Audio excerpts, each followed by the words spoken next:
everybody, welcome back. Today I'm going to highlight one of the best jazz artists in history, Miles Davis. One of my personal favorites, no one can argue his genius. Very eclectic guy, all over the place sometimes, both in his performances as well as his personal life. So this album is not anything that you probably have heard a lot about. So this is not Birth of Cool, this is not Bitches Brew, for example. This is one of his live sets that he did in San Francisco.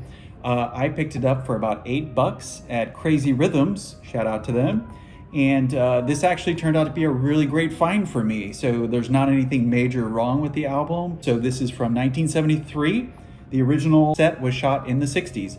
So what's interesting about jazz albums that I really love is really the story behind them and what you get with the album, including the music. So jazz is very personal and each set is very different. So every time they play is different. I wanted to point out a couple of things about the cover though. So this is a really nice black and white shot, obviously, of Miles here on the side. And this young lady here in the bottom is actually his first wife, Frances.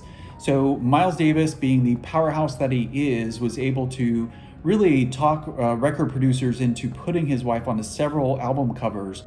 And he really wanted to showcase her because he loved her, obviously. So very nice touch, very personal. So this was a 2-night set. This album is actually Friday night, and there is a second volume, which is Saturday night. And of course, I'm on the hunt for that one.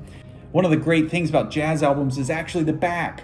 So look at all this content here on the back that you can read while you're listening to the album. So many times jazz albums have journalists that actually write on the back, or that have writings that they put on the back of these albums, and they tell stories about the artists and things like that. Here we have a lot of information about the Blackhawk Jazz Club, which was one of the longest running jazz clubs, at least during the time, in San Francisco. And Miles Davis actually did this set. He drove all the way from New York to do this 2-night set because he was bored in New York, which is pretty funny. But the Blackhawk Jazz Club was a staple at the time.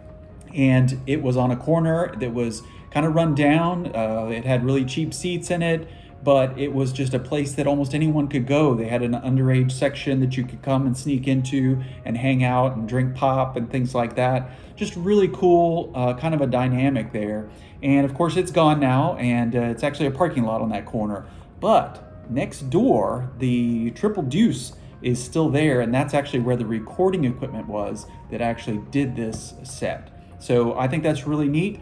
Great album. This one sounds great. I mean, the recording, the pressing is great, very clear, no major problems. I'm really happy with it. Again, for the $8 I think I paid for it, I couldn't ask for more. Like I said, I am on the hunt for Saturday night, so if I can find it at a local shop, I will be so excited when I do. These are the kind of things that make record collecting just an awesome, awesome experience. So cheers to you. Have a great night.